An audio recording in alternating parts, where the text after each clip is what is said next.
I want to go back to something that that Donald was talking about, and nobody's really mentioning the IG report. I think it's David Horowitz will come out with an IG report probably the end of this month, the first of the following month. And he's bipartisan, supposedly. Well, I mean, he's in Washington. I would argue he's not bipartisan. But he worked for, I think, President Bush and President Obama in the administration. He is to give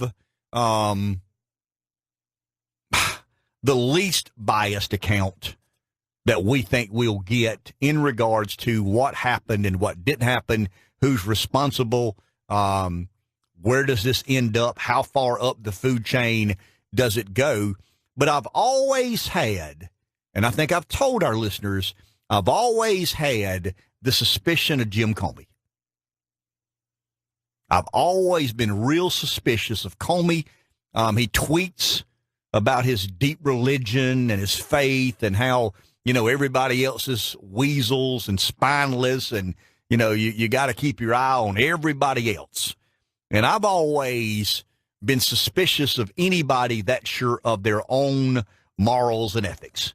I mean, when you got to tell me every day and remind me every single day, whether it's tweeting or, talking about I had to keep notes with this president because I was so uncomfortable.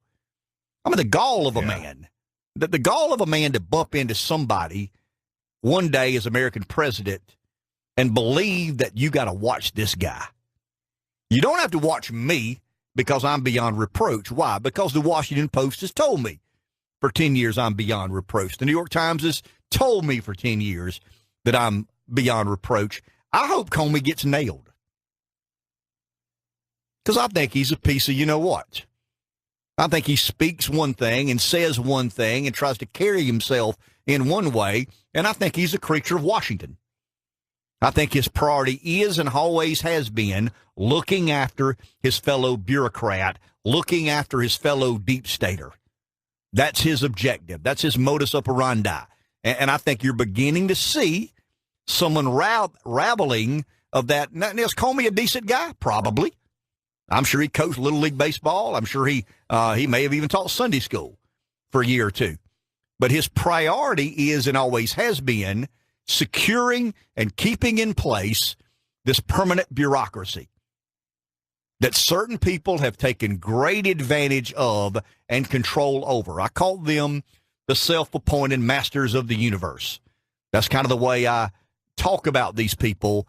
And every time you turn around, this guy's got to remind you how ethical he is and how moral he is and how superior and how above the fray he is to anything relating to Trump and all those crazy shenanigans.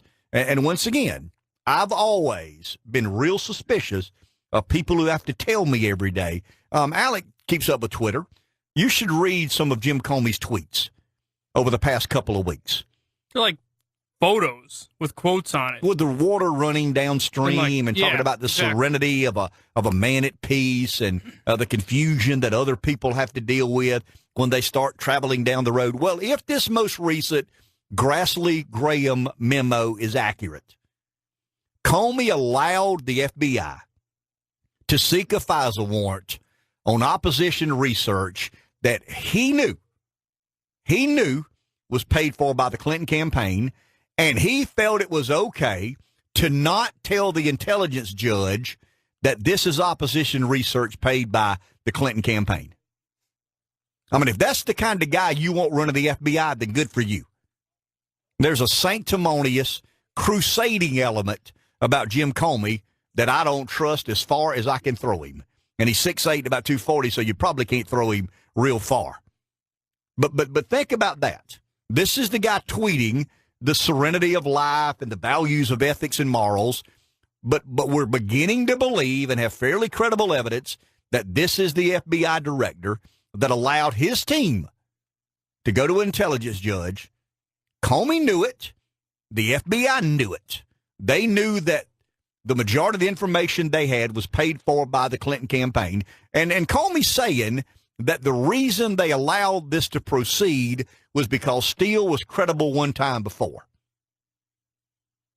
That's a pretty lame excuse. And I think Comey's tweets really speak to a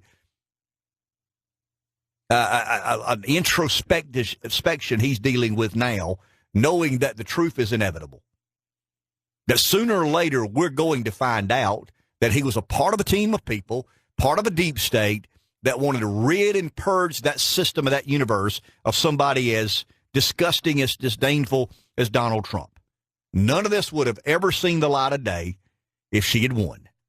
They all made the great miscalculation that Donald Trump had no chance of beating Hillary Clinton and business as usual would prevail in our nation's capital. And they woke up the next morning with the Scooby-Doo moment. Ruh-roh. We'll take a break. We'll be back in a minute. Thanks to our good friends at McCall Farms. Good morning, PD Live 95.